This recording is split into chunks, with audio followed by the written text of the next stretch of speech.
3부 11. 나는 서둘러 그 집으로 이사했네. 처음 그 집을 찾아간 날 부인과 얘기를 나눴던 그 방을 쓰기로 했네. 그 집에서 가장 좋은 방이었지. 당시 혼고 주변에 고급스러운 하숙집이 여기저기 생겨나고 있었기에 나는 학생으로서 얻을 수 있는 가장 좋은 방이 어느 정도인지 알고 있었지. 내가 새로 얻은 방은 그런 것보다 훨씬 더 훌륭했네. 학생 신분이 내게는 과분하다는 생각이 들 정도였지. 방은 다다미 8장 정도의 넓이였네. 도코노마 옆에 조그만 선반이 있고 툇마루 반대편에 한 칸짜리 서랍장이 놓여 있었지. 창문은 없었지만 대신 남향의 툇마루에 햇빛이 잘 들어 어둡지는 않았네. 나는 이사하던 날 그 방의 도코노마에 놓여 있는 꽃병과 그 옆에 세워진 고토는 금운고와 비슷한 일본 악기입니다. 고토를 보았네.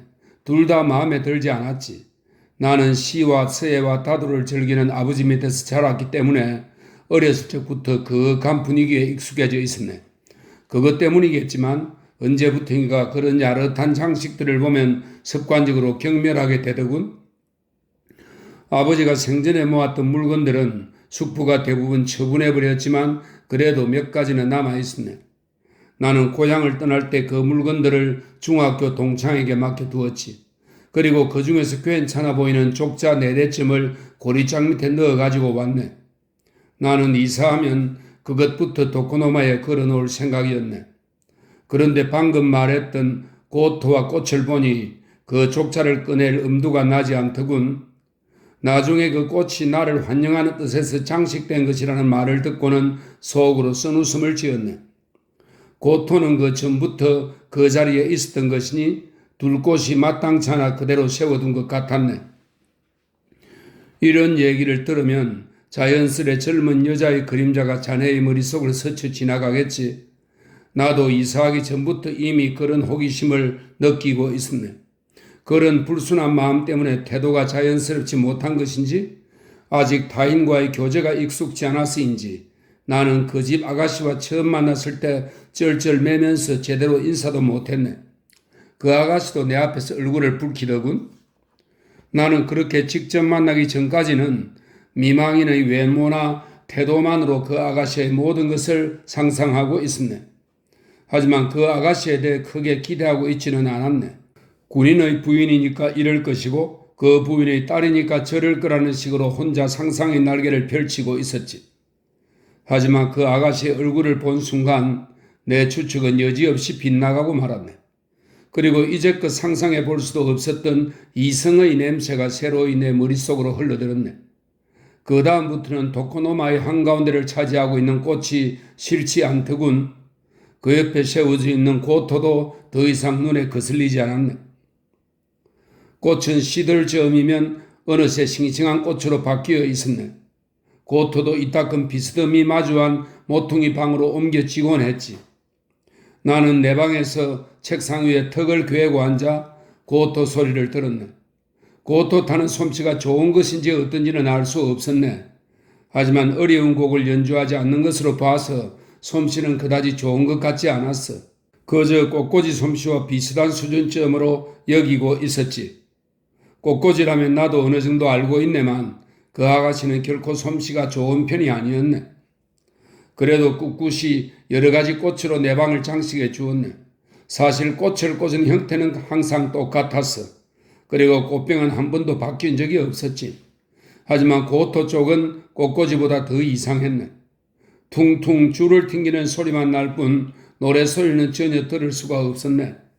노래를 부르긴 했지만 마치 비밀 얘기라도 하듯 낮은 목소리로 불렀지. 게다가 어머니에게 꾸중이라도 듣는 날이면 그 작은 목소리마저 들리지 않았네. 그래도 나는 기쁜 마음으로 그 응성한 솜씨의 꽃꽂이를 바라보면서 서툰 고토 소리에 귀를 기울였네. 12. 나는 고향을 떠날 때 이미 염세적인 인간이 되어 있었네. 인간은 믿을 게 못 된다는 관념이 뼛속 깊숙이 자리하고 있었지. 나는 내가 적대시하는 숙부나 숙모, 그 밖의 친척들이 이 세상의 모든 인간을 대표한다고 생각하고 있었네. 기차를 타도 옆자리에 앉은 사람을 은근히 경계하게 되었지. 가끔 상대가 얘기를 걸어오기라도 하면 내 경계심은 한층 더 심해졌네. 그럴수록 내 기분은 점점 더 침울해졌지. 때로는 납덩이를 삼킨 듯 가슴이 답답하기도 했어. 그러면서 내 신경도 예민해지기 시작했네. 내가 도쿄에 올라와 집을 장만하려고 한 주된 이유도 그것이었던 것 같네. 금전적으로 여유가 있으니까 집을 장만하려던 것이었다고도 생각할 수 있겠지. 하지만 예전 같았으면 아무리 돈이 많아도 그렇게 번거로운 일을 자청해서 하지는 않았을 거야. 나는 고이 시카와로 이사한 뒤에도 한동안 긴장을 풀지 못하고 불안하게 지냈네. 나 자신이 부끄러울 정도로 불안해하며 주변을 경계했지. 희한하게도 머리와 눈은 부지런히 움직이고 있는데 입은 그와 반대로 점점 움직임이 둔해졌네. 나는 고양이처럼 그 집 식구들을 주의 깊게 관찰하면서 말없이 책상 앞에 앉아 있었네. 때로 그들에게 미안한 생각까지 들 정도로 나는 한시도 감시의 시선을 늦추지 않았네. 나는 물건을 훔치지 않는 소매치기인 셈이었지. 그런 생각이 들 때면 나 자신이 싫어지기도 했네. 자네는 분명히 이상하게 생각하겠지. 그러면서 어떻게 그 집 아가씨를 좋아할 수 있었을까? 어떻게 그 아가씨의 어설픈 꽃꽂이를 기쁜 마음으로 바라볼 수 있었을까? 또한 어떻게 그 서툰 고토 연주를 즐겁게 들을 수 있었을까? 자네가 그렇게 묻는다면 그 모두가 사실이었으니 나는 그 사실대로 전한 것뿐이라고 말할 수밖에 없겠군. 그 해석은 머리 좋은 자네에게 맡기기로 하고 나는 단지 한마디만 덧붙이겠네. 나는 돈 문제에 관해서는 사람을 믿지 못했지만 사랑에 관해서는 아직 사람을 의심하지 않았네. 그러니까 남이 보기에도 이상하고 나 자신이 생각해봐도 모순된 것이 내 가슴 속에서는 예사로이 양립하고 있었다네. 나는 주인집의 미망인을 항상 사모님이라고 불렀으니 이제부터는 사모님이라고 부르겠네. 사모님은 나를 조용하고 얌전한 젊은이로 평가했네. 성실한 학생이라고 칭찬해 주기도 했지. 하지만 나의 불안한 눈빛이나 주변을 경계하는 듯한 태도에 대해서는 아무 말도 하지 않았네. 눈치를 채지 못한 것인지 알면서도 내색하지 않은 것인지는 알 수 없지만 어쨌든 그것까지는 신경 쓰지 않는 것 같았네. 언젠가는 나를 대범한 학생이라며 감탄하듯 말한 적도 있지. 아직 순진했던 나는 얼굴을 붉히며 그 말을 부인했지. 그러자 사모님은 진지한 얼굴로 학생은 아직 자신을 잘 몰라서 그렇게 말하는 거야 하고 말했네. 원래는 사모님도 나 같은 학생을 집에 들일 생각이 아니었던 것 같아. 공무원 같은 직장인에게 방을 내줄 요량으로 이웃에게 부탁했던 모양이야. 월급이 적어서 어쩔 수 없이 가정집에 하숙할 수밖에 없는 사람을 염두에 두고 있었겠지. 사모님은 자신이 염두에 두고 있던 사람과 나를 비교하고는 대범하다는 칭찬을 한 거야. 사실 그렇게 빠듯한 월급으로 생활하는 사람에 비해 금전적인 면에서 내가 더 대범했는지도 모르지. 하지만 그것은 성격적인 문제가 아니므로 나의 내면과는 무관한 얘기였네. 사모님도 역시 여자인 만큼 그런 내 모습을 나의 전부인 양 확대 해석하려고 했네. 13. 사모님의 그런 태도는 자연스레 내 심경에도 영향을 미쳤네. 얼마쯤 지나자 나는 더 이상 불안한 눈빛으로 두리번거리지 않게 되었지. 내 마음도 차분히 제자리를 찾은 듯한 느낌이었어. 말하자면 사모님을 비롯한 그 집 식구들이 비뚤어진 내 시선과 의심하는 듯한 내 태도에 대해 아예 무관심했던 것이 오히려 내게는 다행스러운 일이었지. 그들이 아무런 반응을 보이지 않았기에 내 신경도 차츰 안정을 되찾아갔네. 사모님이 사려 깊은 분이라서 일부러 그렇게 대해준 것 같기도 하네. 아니면 말 그대로 나를 대범한 사람으로 봤을지도 모르지. 나는 여간에서는 소심한 성격을 밖으로 드러내지 않았으니 어쩌면 사모님 쪽에서 속고 있었던 것인지도 모르겠군. 나는 마음의 안정을 되찾으면서 점차 그 집 식구들과 가까워졌네. 사모님이나 아가씨와 농담도 주고받게 되었지. 차를 끓여놓았다면 맞은편 방으로 불러들일 때도 있었네. 또한 내가 과자를 사와 저녁에 두 사람을 내 방으로 초대하기도 했지. 나는 갑자기 교제 범위가 넓어진 느낌이었네. 그 때문에 소중한 공부 시간을 빼앗기는 경우도 여러 번 있었지. 그런데 희한하게도 그렇게 방해받는 게 전혀 싫지 않더군. 사모님은 원래 한가한 편이었네. 아가씨는 학교에 다니는 데다가 꽃꽂이와 고토까지 배우고 있어 당연히 바쁠 거라고 생각했는데 의외로 시간적인 여유가 많은 것 같더군.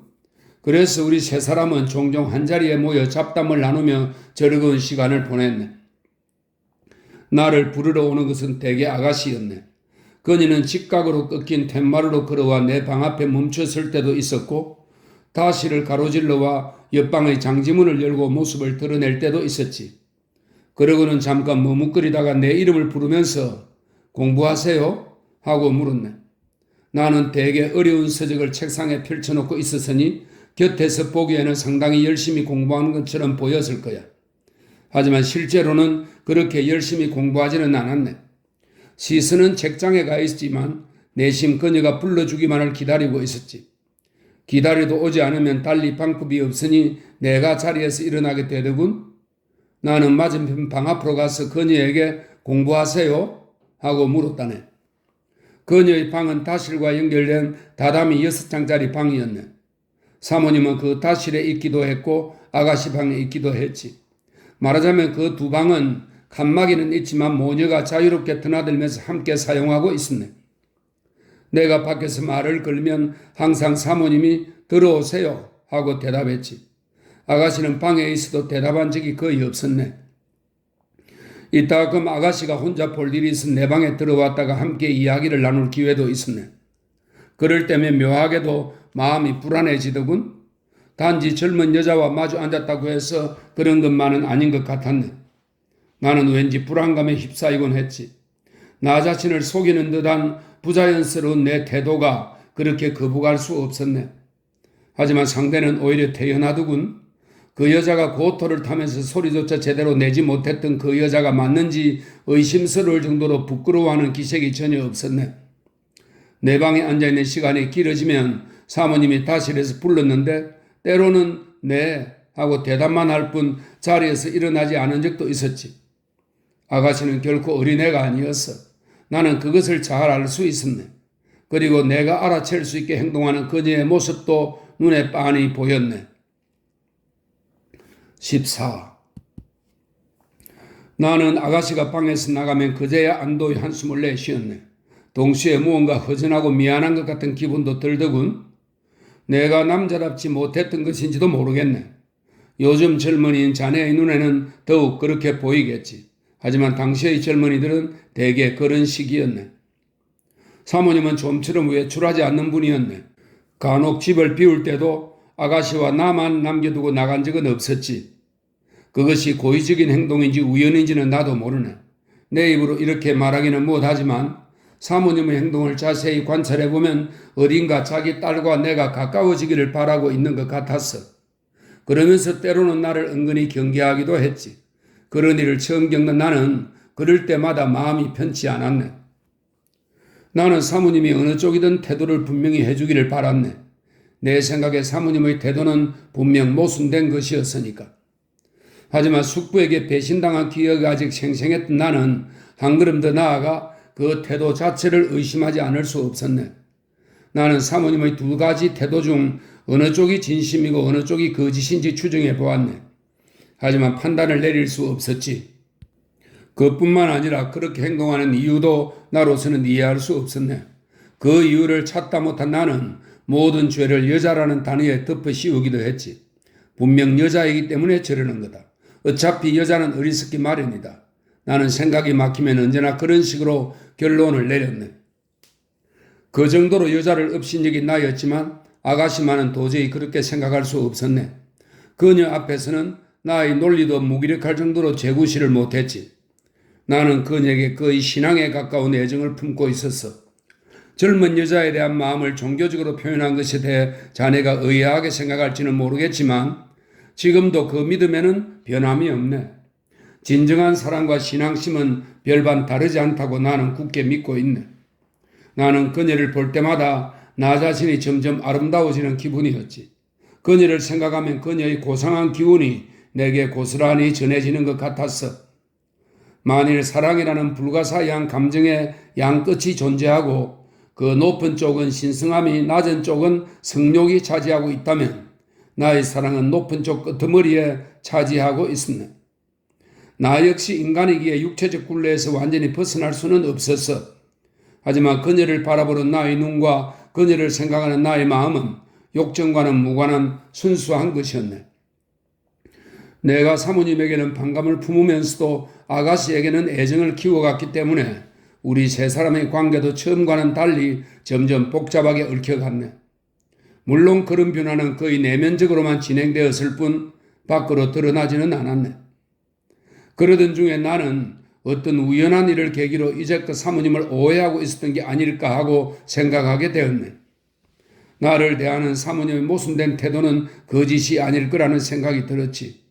그리고 두 가지 상반된 생각이 번갈아 사모님의 마음을 지배하는 게 아니라 언제나 양쪽이 동시에 존재하고 있는 거라고 생각하게 되었네. 딸을 내게 접근시키는 것과 나를 경계하는 것이 서로 모순된 행동인 것 같지만 그렇다고 어느 한쪽을 잇거나 생각을 바꾼 것은 아니었네.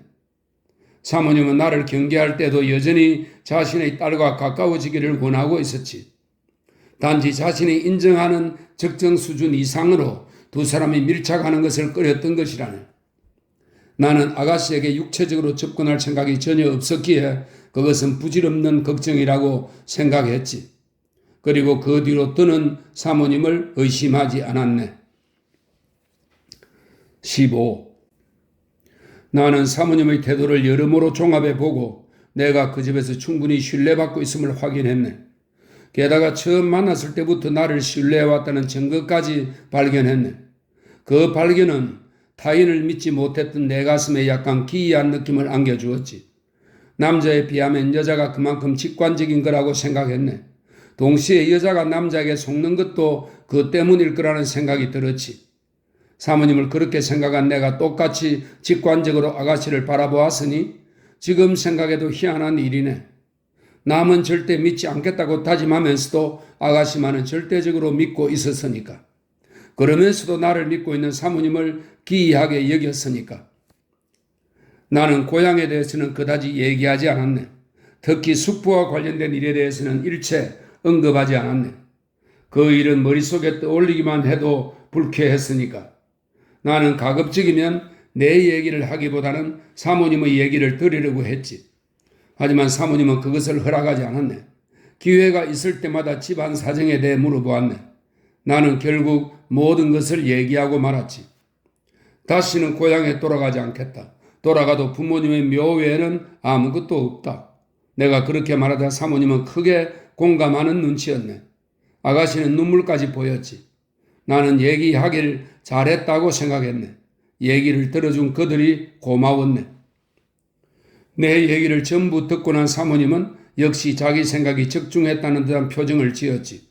그 뒤로 나를 자신의 친척벌 되는 젊은이처럼 격이 없이 대해주더군. 나는 그다지 싫지 않았네. 오히려 편안하게 생각했지. 그런데 얼마쯤 지나자 내 안에서 타인을 의심하는 마음이 다시 고개를 들었네. 내가 사모님을 의심하기 시작한 것은 아주 사소한 일 때문이었지. 하지만 그런 일이 거듭되는 사이에 의혹은 점점 깊이 뿌리를 내렸네. 어느 때인가 문득 사모님이 숙부와 비슷한 의도로 내게 딸을 접근시키는 게 아닐까 하는 생각이 들었네. 그러자 이제껏 친절해 보이던 사람이 갑자기 교활해 보이기 시작했네. 나는 분한 마음에 입술을 깨물었네. 처음에 사모님은 식구가 적적하니까 하숙생을 드리는 거라고 했네. 나도 그것을 거짓말이라고 생각지는 않았지. 점차 친해지면서 내게 스스럼없이 들려주었던 얘기들도 모두 사실이었을 거라고 생각했네. 하지만 그 집의 경제 사정은 그다지 풍족한 편이 아니었네. 금전적인 측면에서 생각하면 나와 가족관계를 맺는 것은 그쪽에서 결코 손해될 일이 아니었지. 나는 다시 사모님을 경계하기 시작했네. 하지만 앞서 말했듯 딸에게 깊은 애정을 품고 있는 내가 그 어머니를 경계한다는 게 얼마나 모순된 일인가. 나는 스스로를 비웃었지. 바보 같은 나 자신에게 욕을 퍼부은 적도 있네. 하지만 그 정도의 모순이라면 내가 아무리 바보였더라도 그렇게 괴로워하지는 않았을 거야. 나의 분민은 아가씨도 사모님처럼 내게 의도적으로 접근한 게 아닐까 하는 의문에서 비롯된 거라네. 두 모녀가 몰래 모의한 뒤에 나를 상대하는 거라고 생각하면 괴로워서 견딜 수가 없었어. 불쾌한 정도가 아니라 헤어날 수 없는 막다른 궁지에 몰린 심정이었네. 그러면서도 마음 한편으로는 아가씨를 굳게 믿고 있었지. 그러니까 나는 믿음과 의심의 중간에 선 채 전혀 움직일 수 없게 된 거야. 내게는 양쪽 모두 상상이었으며 또 양쪽 모두 진실이었네. 16. 학교는 여전히 잘 다니고 있었네. 하지만 강의하는 교수님의 목소리는 멀리서 희미하게 울리는 것 같았네. 공부도 마찬가지였지. 눈에 들어오는 활자는 머릿속으로 전해지기도 전에 연기처럼 사라져버리더군. 게다가 나는 말수도 줄었네. 친구 두세 명이 그런 나를 오해하고 다른 친구들에게 내가 명상가가 된 것처럼 얘기했지. 나는 굳이 해명하라고 하지 않았네. 내게 마침 적당한 가면을 빌려준 것 같아 오히려 다행스럽게 생각했지. 하지만 가끔은 그것도 마음이 놓이지 않아 발작하듯 떠들며 돌아다녀 그들을 놀라게 하기도 했네. 하숙집은 사람의 출입이 뜸한 편이었네. 친척도 많지 않은 것 같더군. 가끔 아가씨의 학교 친구가 놀러 오기는 했지만 방에 사람이 있는지 없는지 모를 만큼 작은 목소리로 속삭이다가 돌아갔지. 성격이 예민한 나도 그것이 나를 배려한 행동일 거라고는 미처 생각지 못했네. 나를 찾아온 친구들은 심하게 떠들지는 않았지만 그렇다고 집안 사람들을 어려워한 것도 아니었으니까. 말하자면 하숙생인 나하고 집주인인 아가씨의 위치가 서로 뒤바뀐 셈이었지. 하지만 이것은 그저 생각난 김에 쓴 것일 뿐 별로 중요한 일은 아니라네. 단 한 가지 마음에 걸리는 일이 있기는 했지. 다실인지 아가씨의 방인지는 확실치 않지만 안에서 난데없이 남자의 목소리가 들리는 것이었네. 그 목소리는 나를 찾아오는 친구들과는 다른 상당히 낮은 목소리였네. 그래서 무슨 말을 하는지 전혀 알아들을 수가 없었지. 그럴수록 나는 더욱 신경을 곤두세웠네. 나는 방에 앉아서 혼자 안절부절 못하고 있었지. 나는 우선 저 남자가 친척인지 아니면 그저 아는 사이인지 생각해 보았네. 그리고 젊은 남자인지 아니면 나이 든 남자인지도 생각해 보았지. 하지만 가만히 앉아서 어떻게 그런 것을 알 수 있겠나. 그렇다고 달려가서 장지문을 열어볼 수도 없는 일이고 나의 신경은 내 가슴에 단순한 진동이 아닌 커다란 파동을 일으키며 나를 괴롭혔네. 나는 손님이 돌아가고 나면 어김없이 그 사람이 누구인지 묻곤 했지. 그럴 때마다 아가씨나 사모님은 아주 간단히 대답했네. 나는 두 모녀의 대답에 불만스러운 표정을 지었지만 그렇다고 끝까지 캐물을 용기는 없었네. 물론 내게는 그럴 권리도 없었지. 나는 품위를 중시하는 교육에서 비롯된 자존심과 당장의 궁금증을 풀고 싶어하는 욕구를 동시에 모녀 앞에 드러냈네. 그들은 웃고 있었지. 그것이 비웃음이 아닌 호의적인 웃음인지 아니면 호의적으로 보이기 위한 웃음인지 분간할 수 없을 만큼 나는 이미 침착성을 잃어버렸네. 그리고 한참 지난 뒤에도 혼자 속으로 바보 취급을 당했으니 어쨌느니 하는 말을 몇 번이고 되풀이했네. 나는 자유로운 몸이었네. 내가 학교를 다니든 말든 또 어디에서 어떻게 살든 혹은 어디 사는 누구와 결혼하든 상관할 사람은 아무도 없었지. 나는 그 사이 사모님에게 아가씨를 달라고 직접 얘기해 볼 생각도 여러 번 했었네. 하지만 그때마다 망설이다가 끝내 말을 꺼내지 못했지. 거절당하는 게 두려워서가 아닐세. 만약 거절당하면 내 운명이 어떻게 바뀔지는 알 수 없지만 대신 다른 곳에서 새로운 세상을 내다볼 수 있을 테니 마음만 먹으면 그 정도의 용기는 낼 수 있었어. 하지만 나는 타인의 꾀임에 빠지기 싫었네. 남의 손에 놀아나는 것은 무엇보다 견디기 힘든 일이었지. 숙부에게 배신당한 나는 앞으로 무슨 일이 있어도 남에게 속지 않겠다고 결심했던 거라네. 17. 내가 책만 사는 것을 보고 사모님은 옷도 좀 사 입으라고 했네. 사실 나는 시골에서 짠 무명옷밖에 갖고 있지 않았지. 그 당시 학생들은 비단이 섞인 옷은 입지 않았네. 내 친구 중에 요코하마에서 크게 장사하는 집안의 아들이 있었는데 언젠가 고향에서 비단으로 된 방한용 속옷을 보낸 적이 있네. 그것을 본 친구들은 다들 웃음을 터뜨렸지. 그 친구는 쑥스러워하며 이런저런 변명을 늘어놓더니 모처럼 집에서 보내준 옷을 고리짝에 쑤셔 넣고 입지 않더군. 그러자 짓궂은 친구들이 우르르 몰려가 일부러 그 옷을 입혔다네. 그런데 운이 나쁘게도 그 속옷에 이가 잔뜩 꿰어든 거야. 그 친구는 오히려 잘 됐다고 생각했는지 화제거리였던 그 옷을 둘둘 말아 산책하러 나간 길에 내지에 있는 커다란 개천에 내버렸지. 그때 함께 산책했던 나는 다리 위에서 그 친구의 행동을 웃으며 지켜보았는데 나도 그것이 아깝다고는 전혀 생각지 않았네. 그 무렵에 비하면 나도 상당히 어른스러워졌지. 하지만 아직 스스로 외출복을 장만해야겠다고 생각할 정도는 아니었네. 나는 졸업해서 수염을 기를 때까지는 복장에 신경 쓸 필요가 없다는 약간 엉뚱한 생각을 갖고 있었지. 그래서 사모님에게 책은 필요하지만 옷은 필요 없다고 했네. 내가 책을 얼마나 사는지 알고 있는 사모님은 그 책들을 전부 읽느냐고 묻더군. 내가 산 책들 중에는 물론 사전도 있었지만 아직 첫 장도 넘기지 않은 책들도 있었기에 자신 있게 대답할 수 없었네. 그리고 어차피 쓰지 않을 물건이라면 그게 책이든 옷이든 마찬가지라는 생각이 들었지. 게다가 나는 여러모로 신세를 지고 있다는 구실을 내세워 아가씨에게 마음에 드는 옷이나 옷감을 사주고 싶었어. 그래서 모든 것을 사모님에게 맡기려고 했네. 사모님은 혼자서는 가지 않겠다며 내게 함께 가자고 하더군. 그리고 아가씨도 같이 가야 한다고 했네. 요즘과는 다른 분위기에서 자란 우리 세대는 학생의 신분으로 젊은 여자와 함께 돌아다니는 것을 무척 어색하게 생각했다네. 그 무렵의 나는 지금보다 더 관습에 얽매여 있어 약간 주저하기는 했지만 큰 맘 먹고 따라 나섰네. 아가씨는 요란하게 치장을 했더군. 살길도 하얀 데다가 붕까지 잔뜩 발랐으니 얼마나 눈에 잘 띄었겠나. 거리를 오가는 사람들이 빤히 쳐다보며 지나갔지. 그리고 그녀를 쳐다본 사람은 희한하게도 어김없이 내 쪽으로 시선을 돌리더군. 우리 세 사람은 니온바시에 가서 물건을 샀네. 물건을 고를 때도 수시로 마음이 바뀌어 생각했던 것보다 시간이 오래 걸렸네. 사모님은 이것저것 고르면서 일일이 내게 의향을 물어보더군. 이따금 옷감을 아가씨 어깨에서 가슴으로 늘어뜨리고 내게 두세 그릇 물러서서 봐달라고 하기도 했네. 그럴 때마다 나도 그건 어색하다느니 그건 잘 어울린다느니 하며 한마디씩 건넸지. 그런 일로 시간이 지체되어 물건을 사고 나니 저녁때가 되었네. 사모님은 내게 답례하는 뜻에서 무언가 대접하겠다며 기아라다나라는 연회장이 있는 좁은 골목으로 나를 데리고 갔네. 골목길도 좁았지만 식당들도 좁더군. 그 근방의 지리에 어두웠던 나는 사모님이 그런 골목 구석까지 알고 있다는 게 놀라웠네. 우리는 밤이 되었어야 집으로 돌아왔네. 그 다음 날은 일요일이라 나는 종일 방 안에 틀어박혀 있었지. 월요일에 학교에 갔더니 아침부터 친구 하나가 나를 놀려댔네.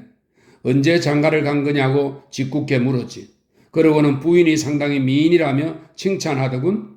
내가 두 모녀와 함께 니온바시에 갔을 때 그 친구가 어디선가 우리를 봤던 모양이야.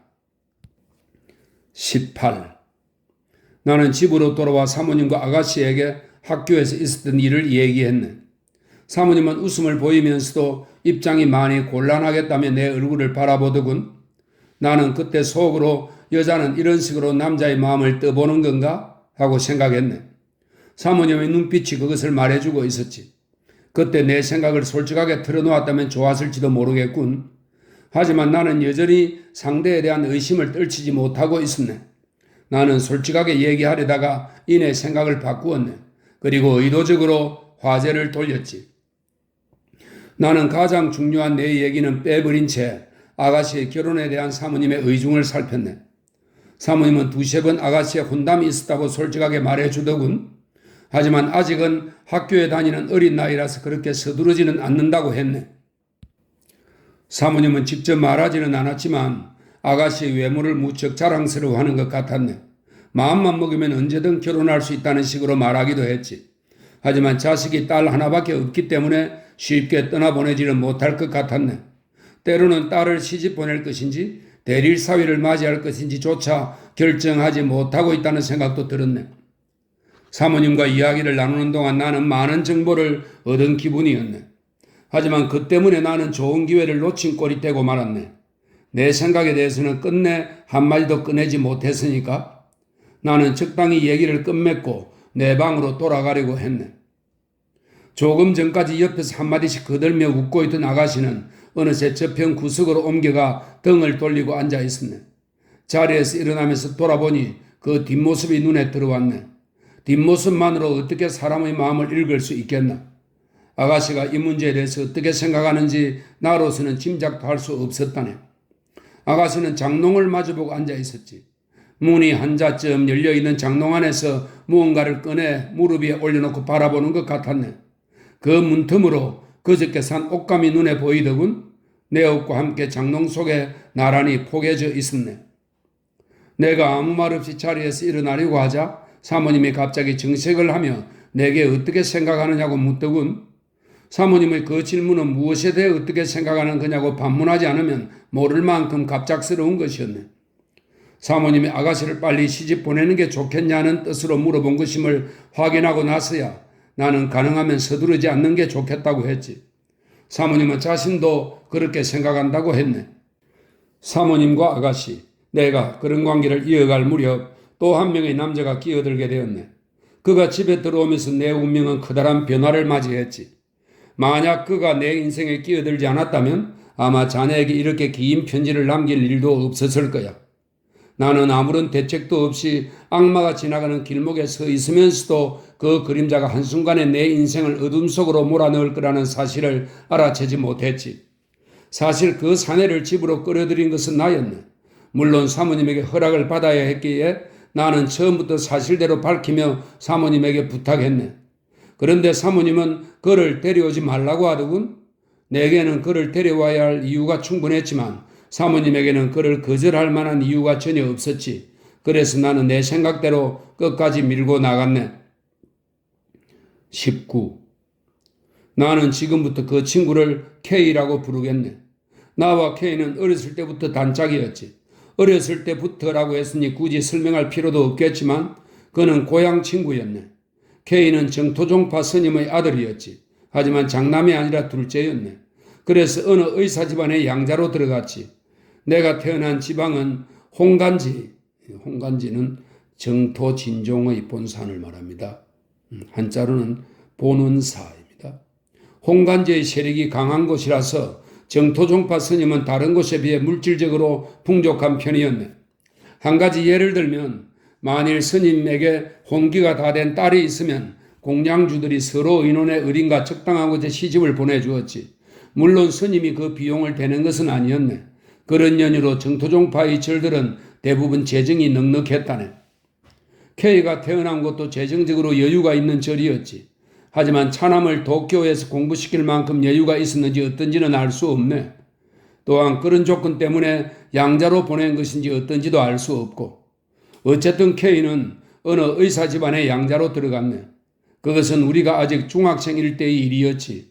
선생님이 교실에서 출석을 부르는데 K의 성이 갑자기 바뀌어 깜짝 놀랐던 기억이 있네. K가 양자로 들어간 것도 상당히 부유한 집이었네. K는 양부모가 대주는 학비로 도쿄의 학교에 다녔지. 도쿄에 올라온 시기는 나와 다르지만 올라온 뒤에는 같은 하숙집에서 지냈네. 그 당시에는 한 방에 2~3명씩 책상을 널어놓고 함께 생활하곤 했지. K와 나도 둘이서 한 방을 썼네. 산에서 붙잡힌 짐승이 우리 안에서 서로 의지한 채 바깥을 경계하는 것처럼 우리 두 사람은 도쿄와 도쿄 사람들을 두려워했네. 그러면서 다다미 6장짜리 방 안에서는 세상에 나갈 기회만 노리고 있는 것처럼 떠들어댔지. 하지만 우리는 진지했네. 실제로 훌륭한 사람이 되려고 했지. 특히 K는 그런 생각이 강했네. 절에서 태어난 그는 정진이라는 말을 자주 사용했지. 그리고 그의 행동거지도 모두 그 정진이라는 말로 표현할 수 있을 것 같았네. 나는 마음속으로 항상 그를 높이 평가하고 있었지. K는 중학교 때부터 종교나 철학 같은 어려운 문제로 나를 곤혹스럽게 했지. 그것이 부친에게 영향을 받은 것인지 아니면 그가 태어난 집, 즉 절이라는 특별한 환경에 영향을 받은 것인지는 모르겠네. 어쨌든 그는 일반 스님보다도 더 스님 같은 성격을 지니고 있었지. 원래 K의 양부모는 그를 의사로 만들려고 도쿄에 보낸 것이네. 그러나 완고한 그는 의사는 되지 않겠다고 작심하고 도쿄로 올라온 것이었네. 나는 그에게 그것은 양부모를 속이는 게 아니냐고 따지듯이 물었지. 그는 담담하게 그렇다고 하더군. 도를 위해서라면 그 정도는 상관없다고 했네. 그때 그가 도라는 말의 의미를 정확히 알고 사용한 것은 아니라고 생각하네. 물론 나도 제대로 이해하지 못했지. 하지만 젊은 우리에게는 그 막연한 단어가 무척 의미심장하게 들렸다네. 그 뜻을 제대로 이해하지는 못했지만 왠지 고상한 느낌이 들었어. 그렇게 큰 뜻을 품고 나아가려는 마당에 다른 사소한 일들이 눈에 들어올 리 있겠나? 나는 K의 뜻에 찬성했네. 나의 동의가 K에게 얼마나 힘이 되었는지는 모르겠네. 그는 외골수라서 설령 내가 반대했더라도 결코 자신의 소신을 굽히지 않았을 거야. 하지만 만일 문제가 생길 경우 그에게 동조한 나도 일정한 책임을 져야 한다는 것쯤은 아직 어리지만 잘 알고 있었네. 설령 그만한 각오는 없었더라도 어른이 된 뒤에 과거를 돌아볼 일이 생기면 내게 주어진 만큼의 책임은 당연히 감수하겠다는 심정으로 그의 뜻에 동의했던 것일세. 20. K와 나는 같은 학과에 입학했네. K는 양부모가 보내주는 학비로 버젓이 자신이 원하는 길을 걸어가기 시작했네. 부모님은 알 리가 없다는 생각에서 비롯된 안도감과 알아도 상관없다는 배짱이 그의 마음속에 함께 존재했다고 볼 수밖에 없더군. K는 나보다 더 느긋했네. 대학의 첫 여름방학에 K는 고향에 내려가지 않았네. 고마고매에 있는 어느 절에서 방 한 칸을 빌려 공부하겠다고 했네. 내가 도쿄에 올라온 것은 9월 초순이었는데 그는 정말로 대관음상에 있는 사찰 옆의 지저분한 절간에 틀어박혀 있었네. 그의 거처는 본당 바로 옆에 있는 조그만 방이었는데 그곳에서 자기 계획대로 공부할 수 있었다며 만족스러워 하더군. 나는 그때 그가 점점 스님처럼 되어가는 것을 느낄 수 있었네. 그는 손목에 염주를 걸치고 있었지. 그것을 무엇 때문에 갖고 있느냐고 묻자 그는 숫자를 세듯 엄지손가락으로 하나 둘 돌리기만 했네. 하루에도 몇 번이나 그렇게 염주를 돌리는 것 같더군. 하지만 나는 그 의미를 알 수 없었지. 둥근 원으로 된 염주를 하나씩 채워간다면 끝이 없지 않은가. K는 어느 순간에 어떤 마음으로 염주를 굴리던 손을 멈추었을까. 그다지 중요한 것은 아니지만 나는 자주 그런 생각이 들었네. 나는 그의 방에서 성서도 보았네. 이제 그가 불경에 대해 말하는 것은 여러 번 들었지만 기독교에 대해서는 이런 방구도 하지 않았기 때문에 약간 놀랐네. 나는 그가 성서를 갖고 있는 연유를 묻지 않을 수 없었지. K는 별다른 이유는 없다고 했네. 수많은 사람들이 즐겨 읽는 책이라면 한 번쯤 읽어보는 게 당연하다고 하더군. 게다가 그는 기회가 되면 코란도 읽어볼 생각이라고 했네. 그는 마호메트와 금, 이것은 마호메트가 설교할 때 양손에 코란과 금을 들고 있었다는 데서 비롯된 말입니다. 그는 마호메트와 금이라는 말에 상당히 흥미를 느끼는 것 같았네. 두 번째 여름방학 때는 그도 부모님의 성화에 못 이겨 고향에 내려갔지. 자기 전공에 대해서는 아무 말도 하지 않은 것 같았네. 고향에서도 아직 눈치채지 못했다더군. 자네도 학교에 다닌 사람이니 잘 알겠지만 일반인들은 학생들의 생활이나 학교 규칙에 대해 놀랄 만큼 무지하다네. 우리에게는 당연한 일이 바깥에서는 전혀 통하지 않을 때도 있지. 또한 우리는 학교를 중심으로 생활하면서 교내에서 일어난 일은 전부 바깥 세상으로 전해질 거라고 생각하는 경향이 있네.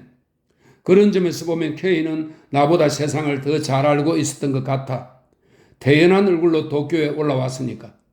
고향을 떠날 때도 함께 있었기 때문에 나는 기차를 타자마자 K에게 어떻게 됐느냐고 물었네. K는 아무 일도 없었다고 하더군. 세 번째 맞이한 여름은 내가 부모님의 묘소에 있는 고향을 영원히 떠나기로 결심한 해였지. 그때 나는 K에게 고향에 내려가자고 했지만 그는 거절했네. 그렇게 해마다 내려가서 뭐하냐고 하더군. 그는 도쿄에 남아 공부할 생각이었던 것 같아. 나는 하늘 수 없이 혼자 내려가기로 했네. 그때 고향에서 보낸 2달이 내 운명을 어떻게 바꾸어 놓았는지는 앞서 얘기했으니 되풀이하지 않겠네. 나는 불평과 우울과 홀로 된 외로움을 가슴에 품은 채 9월에 다시 K를 만났네. 그런데 그의 운명 역시 나와 비슷한 변화를 보이고 있었지. 그는 내가 모르는 사이에 양부모에게 편지를 보내 사실을 밝혔네. 처음부터 그럴 생각이었다고 하더군. 양부모 입에서 이제는 어쩔 수 없으니 너가 원하는 대로 하라는 말이 나오기를 기대하고 있었던 걸까? 아무튼 대학에 들어가서까지도 양부모를 속일 생각은 아니었던 것 같네. 어쩌면 속이려고 해도 그리 오래가지 못할 거라고 생각했는지도 모르겠군.